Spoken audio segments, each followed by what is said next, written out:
TV Informativo. Aqui o Vale se vê.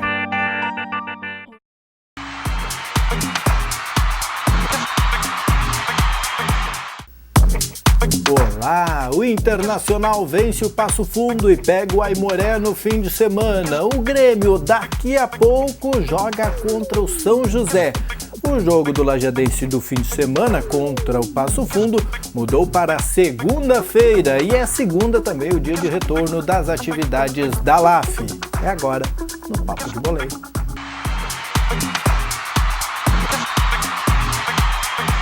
E a quinta-feira foi de vitória vermelha, Diogo Botti, no Beira-Rio. Ele também não disse nada, né? Porque era vermelho, não é vermelho. Brincadeira. Internacional venceu por 2-1. Deu pro gasto, né, Márcio? Mais uma vez, uma atuação abaixo. O Inter saiu bastante vaiado no final da partida, apesar da vitória. O Inter contra o Lanterna, pra te ter noção, o primeiro gol do Passo Fundo no Gauchão foi contra o Inter. Né? Foi um golaço até do Renan Oliveira, que teve aqui no Lajadense até tempo atrás, jogador de muita movimentação, jogou no Aimoré também, dono dos golaços aí, marcou o gol, primeiro gol do Passo Fundo, apesar da derrota lá no Beira-Rio. Mas o certo é que o Inter ainda não conseguiu aprovar jogando nesse gauchão, apesar de ser 2 vitórias e um empate. O time do técnico Argel mostra muita fragilidade, principalmente defensiva.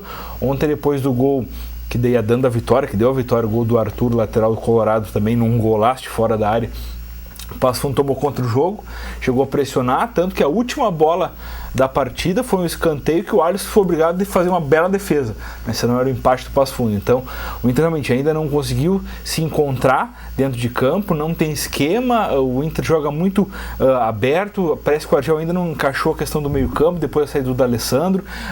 O Anderson não é esse jogador que vai suprir a ausência do camisa 10. O certo é que assim, o Inter tem muito ainda para crescer dentro da temporada. A direção fala-se alguns reforços, alguns nomes aí são sondados, mas nada confirmado. Mas o certo é que o Inter de hoje deixa muito a desejar, apesar dos 7 pontos na tabela de classificação do Gauchão. Tem alguma coisa a ver com a saída do D'Alessandro? Não dá para dizer que o Internacional tá fresquinho ainda, aquele negócio de volta às atividades, porque já fez o campeonato aquele lá na Flórida. Tá jogando. O Inter já começa a atingir aí, vamos dizer assim, 70%, 75% do seu ritmo ideal, vamos dizer, de início de temporada. Mas o Inter hoje que falha, na verdade, não é questão da saída do D'Alessandro. O Inter hoje parece muito carente de um esquema fixo. Hoje o torcedor colorado não sabe dizer a escalação do time de ponta a ponta. Né, ao contrário que a gente tem no Grêmio, por exemplo, que o time está definido desde o ano passado já.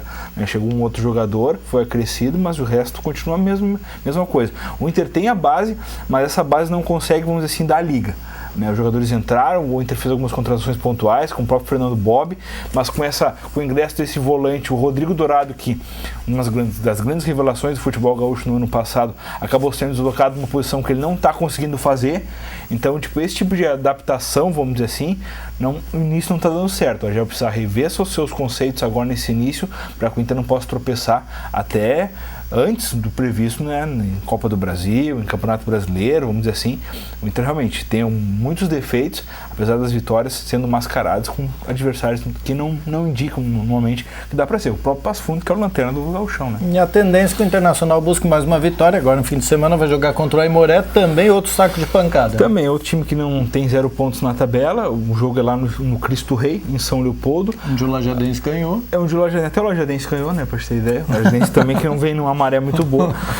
Mas o certo é que realmente o Inter pode confirmar mais uma vitória ou não também. Esse Inter é muito...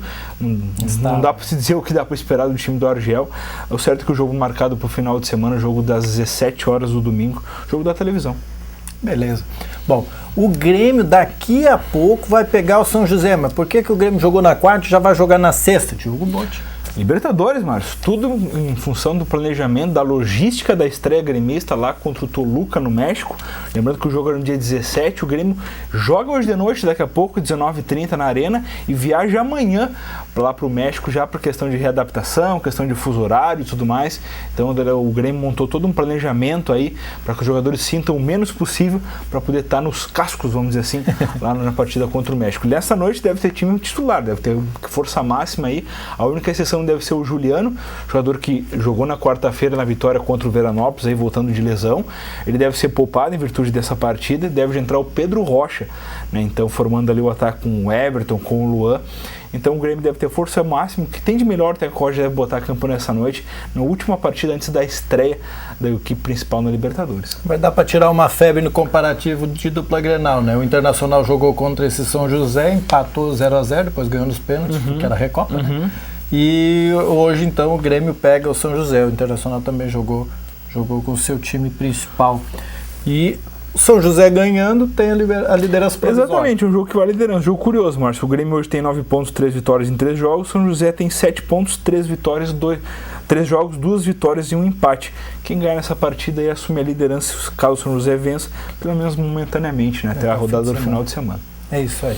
O Lajadense vai jogar na segunda-feira, porque esse jogo não vai sair fim de semana. Jogo remanejado em função da pedida até pelo Passo Fundo, em função de algumas estruturas do estádio Vermelhão da Serra, a questão de temporais e tal, que deram lá. A federação acabou aceitando, então os ajustes finais lá no Vermelhão da Serra. Mesmo caso que acabou acontecendo com o Cristo Rei, acabou remanejado lá em virtude da partida com o Lajadense, né?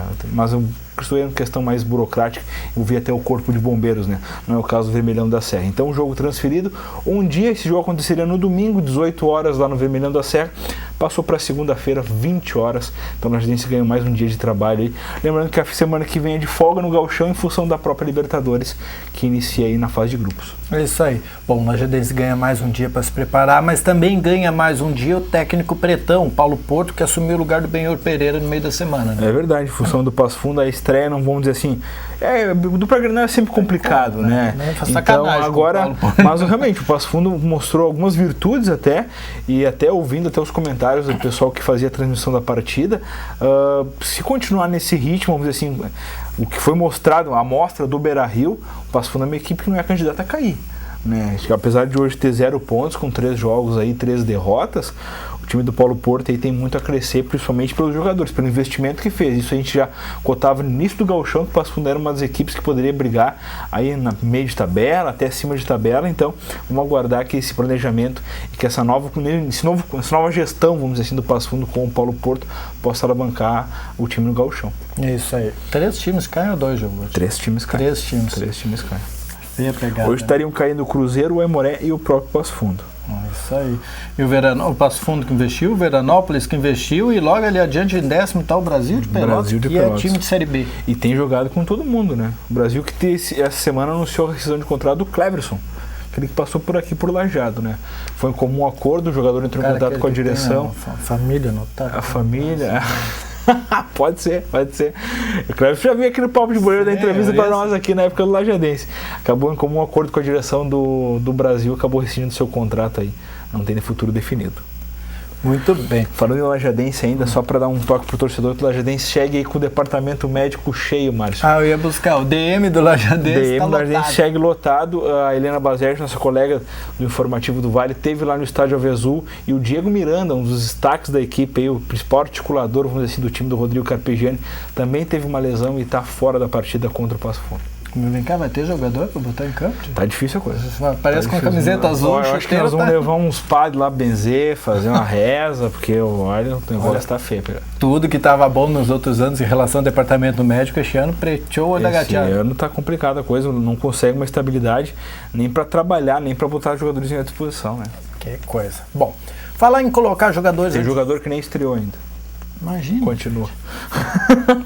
Aliás, o jogador tá na hora, tá no momento de se repensar essa questão física dos jogadores, né?